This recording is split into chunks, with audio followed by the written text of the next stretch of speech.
Hello everyone आपण समस्त को आमर यूट्यूब चैनल फ्रेश ओडिशा को मु स्वागत जनाऊँगी। आज वीडियो रे आमे पढ़िबा अष्टम श्रेणी सोशल साइंस रो प्रथम अध्याय प्राकृतिक संबल ओ तार व्यवहार। यही जो चैप्टर रही है, जो प्रथम अध्याय रही एथिरे क्वेश्चन आंसर गुड़िक आज वीडियो आम डिस्कसन करवा। तो समस्त की रिक्वेस्ट रही समस्ते ये वीडियोटी को शेष पर्यंत देखिए। वीडियोटी को शेष पर्यंत देखले कंप्लीट क्वेश्चन आंसर गुड़िक जानीपर। ठीक अच्छे। एवं जो मैंने आमर वर्तमान पर्यंत व्हाट्सएप ग्रुप रे जॉइन होना ना, व्हाट्सएप ग्रुप रे जॉइन हो जाओ। व्हाट्सएप ग्रुप रे लिंक आपको ये वीडियो डिस्क्रिप्शन बॉक्स रे मिल जाव। व्हाट्सएप ग्रुप रे जॉइन हेले कौन बेनिफिट मिल देख, आज यहाँ क्वेश्चन आंसर डिस्कसन कले से गुड़िकर पीडीएफ मिल जाव कि नोट हो से गुड़िक मिल जाव। जदि के लाइव क्लास कराब तार अपडेट व्हाट्सएप ग्रुप रे आउची। 8th क्लास रो व्हाट्सएप ग्रुप रे समस्ते जॉइन हो जाओ। लिंक आपको ये वीडियो डिस्क्रिप्शन बॉक्स तुमको मिल जाव। ठीक अच्छे। चलो डेरी करवानी, स्टार्ट करने। प्राकृतिक संबल और तार व्यवहार क्वेश्चन आंसर गुड़िक कौन रही देख। प्रश्न और अभ्यास कार्य। प्रथम प्रश्न कौन रही? टोटाल पिला माने 5टा प्रश्न रही। आम ठीक से 5टा प्रश्न करने को चेष्टा करिया। प्रथम प्रश्न कौन रही? आमे आज जहाकू नवीकरण योग्य संबल बोली भाबुचे ताहा आसंता काली को किपरि नवीकरण अयोग्य होइजिबो। एही घटना को रोकिबा पई केउ को पदक्षेप निया जाई परिबो लेख बोली कहिछि। पिला माने सर्वप्रथम जानिबा नवीकरण योग्य संबल कौन। जो संबल पुनर्बार आम तैयारी करिपारिबा ताकू नवीकरण योग्य संबल बोली कहबा। से कहिछि कि आज आम जहाकू नवीकरण योग्य संबल बोली आम जहाकू भाबुचंती ताहा आसंता काली को किपरि नवीकरण अयोग्य होइजिबो बोली कहिछि। उत्तर रे कोन लिखिबो पिला माने? देखो, नवीकरण योग्य जो योग्य संबल होछि सेही संबल जहा प्रकृति द्वारा पुनर्बार सृष्टि हुए ताकू आम नवीकरण योग्य संबल बोली कहबा। केतटा उदाहरण देई पारि कहबी, जेपरिक जंगल हो कि मूर्तिका हो, से सब कौन सब नवीकरण योग्य संबल गुड़िक। नवीकरण योग्य संबल होची सेही संबल जहा प्रकृति द्वारा पुनर्बार सृष्टि होई पारे, किंतु यार अत्यधिक और अनियंत्रण व्यवहार कले सेगुड़िक मध्य दिने शेष होइजिव। उदाहरण स्वरूप कौन? जंगल, भूतल जल, पानीय जल। पिला माने कौन? भूतल जल जो पानीय जल भाव में व्यवहार आम कर। पानीय जल को जब अदथा आम नष्ट करवा, आगामी समय जलटी क्रिएट होगा बहुत समय लगुच। जंगलटी पुनर्बार होगा बहुत समय लगुच। यदि से तुलना जब आम अत्यधिक यूज करवा ताल कौन सरीज सुनिश्चित से नवीकरण अयोग्य हो। गोटे कौन पिला माने जोटा कि माछ संपद रही गोटे। बुझीपार? आउ थे क्वेश्चन पिला माने नवीकरण योग्य संबल होची सेही संबल जहा प्रकृति द्वारा पुनर्बार सृष्टि होई पारे, किंतु यार अत्यधिक आउ अनियंत्रित व्यवहार कले सेगुड़िक मध्य शेष हो जाई पारे। उदाहरण स्वरूप होची जंगल, भूतल जल, माछ संपद इत्यादि। वर्तमान कवि पिला माने एई घटना को रोकिबा पई केउ केउ पदक्षेप निया जिबा उचित। या को रोकिबा पई कोन कोन पदक्षेप नबो पिला माने? प्रथम पदक्षेप हला वन को संरक्षण करिवो, वृक्षरोपण करिवो। प्रथम पदक्षेप कोन? वन सुरक्षित करिवो एवं वृक्षरोपण करिवो।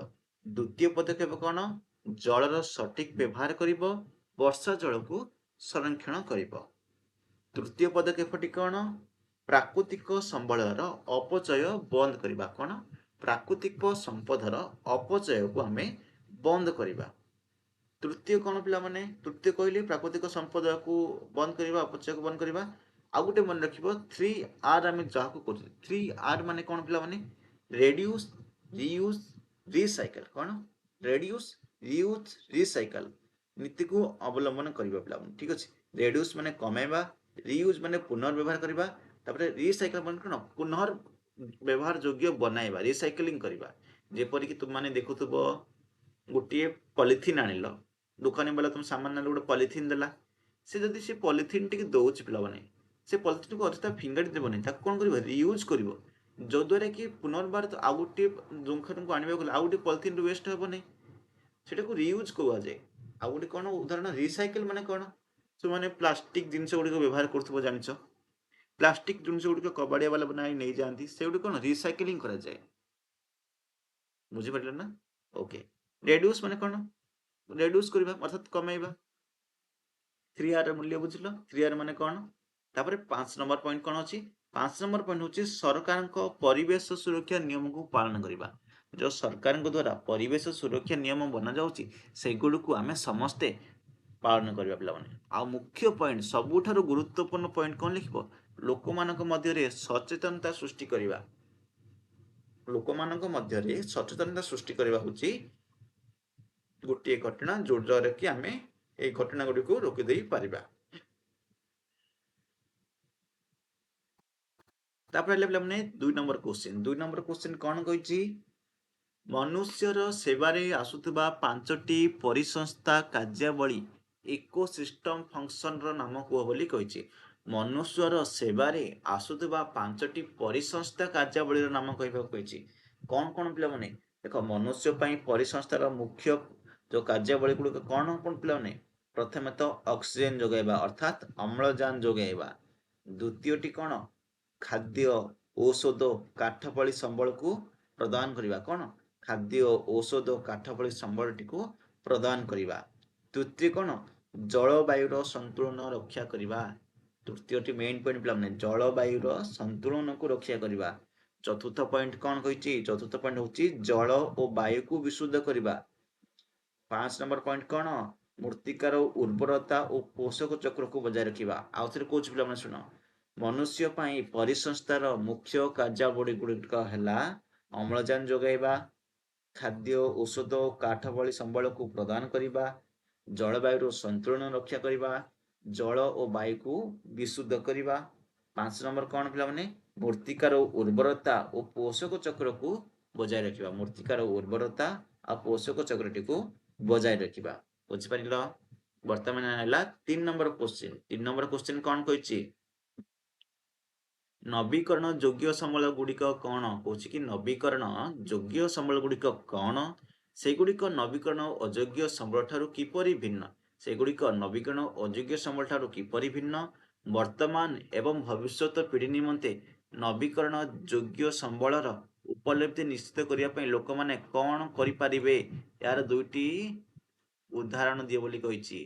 प्रथम जाना कौन नवीकरण योग्य संबल कौन पे नवीकरण योग्य संबल आम क्या कहवा पूर्व मुझे कहली प्रथम प्रश्न जो संबल प्रकृति द्वारा पुणी सृष्टि हो पारे से गुड़ी को आम नवीकरण योग्य संबल बोली कहवा। आउ थे क्वेश्चन पे जो संबल प्रकृति द्वारा पुणी सृष्टि हो पारे से गुड़ी को नवीकरण योग्य संबल कहवा। उदाहरण स्वरूप कौन जेपरिक सूर्य शक्ति पवन जल आउ वन से गुड़ी कौन नवीकरण योग्य संबल। जो संबल प्रकृति द्वारा पुणी सृष्टि हो पारे से गुड़ी को नवीकरण योग्य संबल कहुए जेपरिक सूर्य शक्ति पवन जल आउ वन। नवीकरण अयोग्य संबल क्या कहवा पिला नवीकरण अयोग्य संबल हूँ जो संबल थरे शेष होला परे पुणी सहजरे सृष्टि हुए नहीं से गुड़ी को आम कहवा नवीकरण अयोग्य संबल। जो संबल थरे सृष्टि होला परे तापर शेष हो गला तापर पुणी थे सृष्टि हेब नहीं से गुड़ी को आम नवीकरण अयोग्य संबल बोली कहवा। से गुड़ी कौन पे नवीकरण अयोग्य संबल कोयला पेट्रोलियम प्राकृतिक गैस एगुड़िक सब नवीकरण अयोग्य संबल पे कारण गोटे थर सृष्टि हो जाइए पुनर्बार आउ थे हेब ना पे से गुड़िक सरी सरी जाऊँगी सरंती संबल गुड़िक से गुड़िक ठीक अच्छे नवीकरण अयोग्य संबल गुड़िक ओके। दी जन को पार्थक्य कौन अच्छे पे पार्थक्य कौन देख नवीकरण योग्य संबल पुनः सृष्टि हुए नवीकरण अयोग्य संबल पुनः सृष्टि हुए नहीं बुझल ना। नवीकरण योग्य संबल दीर्घ समय व्यवधान कर पे नवीकरण योग्य संबल गुड़ी कौन दीर्घ समय पर्यंत व्यवहार कर नवीकरण अयोग्य संबल कौन सीमित अच्छे पे सरंती संबल गुड़िक से गुड़िक। उदाहरण कौन पे वृक्षरोपण और वन संरक्षण हम वर्षा जल संरक्षण और जल संचय हम पे उदाहरण मुझे कहली ओके। तापर कही 4 नंबर क्वेश्चन को जीवा वर्तमान देख 4 नंबर क्वेश्चन कौन कही तुम घर एवं आखपाखे प्राकृतिक संबल व्यवहार संपर्कित सचेतनता को सूचाउथुबा सांस्कृतिक अभ्यास गुड़ी को चिन्हट कर। से कौन कही तुम घर एवं आखपाख प्राकृतिक संबल व्यवहार संपर्कित सचेतनता को सूचाउथुबा सांस्कृतिक अभ्यास गुड़ी को चिन्हट कर बोली से कही। देख कौन आम घर आम पाखे देखा जाता कि सचेतनतामूलक अभ्यास गुड़ी लिखा प्रथमतः कौन ତୁଳସୀ ଓ ଅନ୍ୟାନ୍ୟ ଗଛ ଲଗାଇ ସୁରକ୍ଷା କରିବା ପିଲାମାନେ। 1 ନମ୍ବର ପଏଣ୍ଟ ଲେଖିପାରିବ କ'ଣ? ତୁଳସୀ ଓ ଅନ୍ୟାନ୍ୟ ଗଛ ଲଗାଇକିରି ସୁରକ୍ଷା କରିବା। 2 ନମ୍ବର ପଏଣ୍ଟରେ କ'ଣ ଲେଖିପାରିବ? ପାଣିର ଅପଚୟ ନ କରିବା, ସେଇଟା ମଧ୍ୟ ଗୋଟେ ହେବ। କ'ଣ? ପାଣିର ଅପଚୟ ନ କରିବା। 3 ନମ୍ବର କ'ଣ ଲେଖିପାରିବ? ଯେପରିକି ପୂଜା ହଉ କିମ୍ବା ପର୍ବପର୍ବାଣିରେ ଗଛପତ୍ର କିମ୍ବା ପ୍ରାକୃତିକ ସାମଗ୍ରୀର ବ୍ୟବହାର କରିବା। ଯେତିକି ଆମର ପୂଜା ହେଉଛି କିମ୍ବା ପର୍ବପର୍ବାଣି ହେଉଛି ସେଗୁଡ଼ିକ ଗଛପତ୍ର କିମ୍ବା ପ୍ରାକୃତିକ ସାମଗ୍ରୀ ଯେଗୁଡ଼ିକ ଅଛି ସେଗୁଡ଼ିକ ବ୍ୟବହାର କରିବା। 4 ନମ୍ବର ପଏଣ୍ଟ କ'ଣ ଲେଖିପାରିବ ତୁମେ? ବିଦ୍ୟୁତର ସଞ୍ଚୟ କରିବା ପିଲାମାନେ। ବିଦ୍ୟୁତର ଆବଶ୍ୟକ ମଧ୍ୟ ରହିଛି ସଞ୍ଚୟ କରିବାର। 5 ନମ୍ବର ପଏଣ୍ଟ କ'ଣ ଲେଖିପାରିବ? ଲେଖିପାରିବ କି ଅଳିଆକୁ ପୃଥକ କରି ଫିଙ୍କିବା ବା ପୁନର୍ବ୍ୟବହାର କରିବା। ଅଳିଆକୁ ଅଲଗା କରିକି ଫିଙ୍ଗିବ କିମ୍ବା ସେଟା ଯଦି ପୁନର୍ବ୍ୟବହାର ହୋଇପାରୁଛି କିଛି ଜିନିଷ ତାକୁ ପୁନର୍ବ୍ୟବହାର କରିବାକୁ ଚେଷ୍ଟା କରିବ, ଯୋଉଟାକି 3R ର ମୁଁ କହିଲି ଉଦାହରଣ ଦେଇକିରି। ରିସାଇକେଲ, ରିୟୁଜ୍, ଆଉ ଗୋଟେ କ'ଣ କହିଲି ପିଲାମାନେ? ରେଡ୍ୟୁସ୍। ଓକେ। ବର୍ଷା ଜଳ ସଂରକ୍ଷଣ କରିବା ଏବଂ ପରିବେଶକୁ ସ୍ୱଚ୍ଛ ରଖିବା ପିଲାମାନେ। ଏତିକି ତୁମେ 6ଟା ପଏଣ୍ଟ ମୁଁ ତୁମମାନଙ୍କୁ କହିଲି ପିଲାମାନେ। ଓକେ। ଶେଷ କ୍ୱେଶ୍ଚିନ୍ ପିଲାମାନେ, ଶେଷ କ୍ୱେଶ୍ଚିନ୍ କ'ଣ? ଆମର ଆବଶ୍ୟକତା ସାମଗ୍ରୀ ଉତ୍ପାଦନ ସମୟରେ କ'ଣ କହୁଛି? ଆମର ଆବଶ୍ୟକ ସାମଗ୍ରୀ ଉତ୍ପାଦନ ସମୟରେ କେଉଁ ବିଷୟ ଗୁଡ଼ିକ ପ୍ରତି ଧ୍ୟାନ ଦେବା ଆବଶ୍ୟକ? ଆମର ଆବଶ୍ୟକ ସାମଗ୍ରୀ ଉତ୍ପାଦନ ସମୟରେ କ'ଣ କ'ଣ ବିଷୟ ପ୍ରତି ଧ୍ୟାନ ଦେବା ଆବଶ୍ୟକ ରହିଛି? ପ୍ରଥମତଃ ଦେଖିବା ଆମେ ପ୍ରାକୃତିକ ସମ୍ବଳର ସୀମିତ ଓ ଯଥାଯଥ ବ୍ୟବହାର କରିବା ପିଲାମାନେ। ପ୍ରାକୃତିକ ସମ୍ବଳ ଯେତିକି ବି ଅଛି ସେଗୁଡ଼ିକ କ'ଣ ସୀମିତ ବ୍ୟବହାର କରିବା। ପରିବେଶ ପ୍ରଦୂଷଣକୁ କମାଇବା ପିଲାମାନେ। ପରିବେଶକୁ ଦୂଷିତ କରିବା ନାହିଁ, ପ୍ରଦୂଷଣ କମାଇବା ଆବଶ୍ୟକ। ଶକ୍ତି ସଞ୍ଚୟକାରୀ ପ୍ରଯୁକ୍ତିର ବ୍ୟବହାର କରିବା। କ'ଣ? ଶକ୍ତି ସଞ୍ଚୟକାରୀ ପ୍ରଯୁକ୍ତି ବ୍ୟବହାର କରିବା। ଯୋଉଠି ଅଧିକ ଶକ୍ତି ୟୁଜ୍ କରୁଛି ସେଇଟା ବ୍ୟବହାର କରିବା ନାହିଁ। ଆଉ ଗୋଟେ କ'ଣ ଲେଖିପାରିବ? ବର୍ଜ୍ୟ ପଦାର୍ଥର ପୁନର୍ବ୍ୟବହାର କରିବା କିମ୍ବା ପୁନଃଚକ୍ରଣ କରିବା। ଯେତିକି ବର୍ଜ୍ୟ ପଦାର୍ଥ ଗୁଡ଼ିକ ରହିଛି ତାକୁ ୟୁଜ୍ କରିବା କିମ୍ବା ପୁନର୍ବ୍ୟବହାର ଚକ୍ରୀକରଣ କରିବା। 5 ନମ୍ବର ପଏଣ୍ଟ ଲେଖିପାରିବ ଜଳ, ବାୟୁ ଓ ମୃତ୍ତିକାର ସୁରକ୍ଷା କରିବା। କ'ଣ? ଜଳ, ବାୟୁ ଆଉ ମୃତ୍ତିକାର ସୁରକ୍ଷା କରିବା ବୋଲି ଲେଖିପାରିବ। 6 ନମ୍ବର ପଏଣ୍ଟ ଲେଖିପାରିବ ଭବିଷ୍ୟତ ପିଢ଼ିର ଆବଶ୍ୟକତାକୁ ଧ୍ୟାନରେ ରଖି ସ୍ଥାୟୀ ବିକାଶ ନୀତିକୁ ଅନୁସରଣ କରିବା। କ'ଣ? ଭବିଷ୍ୟତ ପିଢ଼ିର ଆବଶ୍ୟକତାକୁ ଧ୍ୟାନରେ ରଖି ସ୍ଥାୟୀ ବିକାଶ ନୀତିକୁ ଅନୁସରଣ କରିବା। ପିଲାମାନେ ଦେଖ, ମୁଁ ଯେଉଁ ବୁଝେଇଲି ମୁଁ ମୋ ନିଜ ଭାଷାରେ ବୁଝେଇଲି, ତୁମମାନେ ମଧ୍ୟ ନିଜ ଟାଇପ୍ରେ ଲେଖିପାରିବ। ସେମ୍ ଟୁ ସେମ୍ ମୁଁ କହିଲି ସେଇଟା ନ ଲେଖିଲେ ମଧ୍ୟ ତୁମେ ପଏଣ୍ଟକୁ ବୁଝିଯାଅ, ବିଷୟବସ୍ତୁକୁ ବୁଝି ଯାଇକରି ତୁମେ ସେଇଟା ନିଜ ଭାଷାରେ ଲେଖିପାରିବ। ଓକେ। ଟ୍ରାଏ କରିଛି 5 ମାର୍କ କ୍ୱେଶ୍ଚିନ୍ର ଆନ୍ସର ଯେପରି କୁହାଯାଏ ନା ସେହିପରି ଭାବରେ ମୁଁ କହିବାକୁ ଟ୍ରାଏ କରିଛି। ଠିକ୍ ଅଛି। ଆଶା କରୁଛି ତୁମେ 5ଟା କ୍ୱେଶ୍ଚିନ୍ର ବୁଝିପାରିଥିବ ଆନ୍ସର ଗୁଡ଼ିକ, ନିଜେ ଲେଖିପାରିବ। ଯଦି ତୁମକୁ PDF ଦରକାର କିମ୍ବା ଅନ୍ୟ କୌଣସି ଅପଡେଟ୍ ଦରକାର, ଯେପରି ଏ ପାଠଟା ପଢ଼େଇବା ହଉ ଏସବୁ କିଛି ଦରକାର, ତାହେଲେ ତୁମମାନେ କମେଣ୍ଟ କରିପାରିବ। କମେଣ୍ଟ କଲେ ମୁଁ ସୁନିଶ୍ଚିତ ନେଇକରି ଆସିବି। ଓକେ। ତ ଚାଲନ୍ତୁ ଆଜିର ଭିଡ଼ିଓଟି ଏଇଠି ରଖିବା। ପୁଣି ମିଶିବା ଆଉ ଗୋଟିଏ ଭିଡ଼ିଓରେ ଆଉ ଗୋଟିଏ ଟପିକ୍କୁ ନେଇ। ସେ ପର୍ଯ୍ୟନ୍ତ ବିଦାୟ ଦିଅନ୍ତୁ ଏବଂ ଯେଉଁମାନେ ବର୍ତ୍ତମାନ ପର୍ଯ୍ୟନ୍ତ ଆମ ଚ୍ୟାନେଲକୁ ସବସ୍କ୍ରାଇବ୍ କରିନ, ସବସ୍କ୍ରାଇବ୍ କର। ମଷ୍ଟ ଯେଉଁ ଆମର ହ୍ୱାଟ୍ସଆପ୍ ଗ୍ରୁପ୍ ରହିଛି ସେଇ ହ୍ୱାଟ୍ସଆପ୍ ଗ୍ରୁପ୍ରେ ମଧ୍ୟ ଜଏନ୍ ହୋଇଯାଅ। ଲିଙ୍କ୍ ଆପଣଙ୍କୁ এই ଭିଡ଼ିଓର ଡେସ୍କ୍ରିପସନ୍ ବକ୍ସରେ ମିଳିଯିବ। ଓକେ।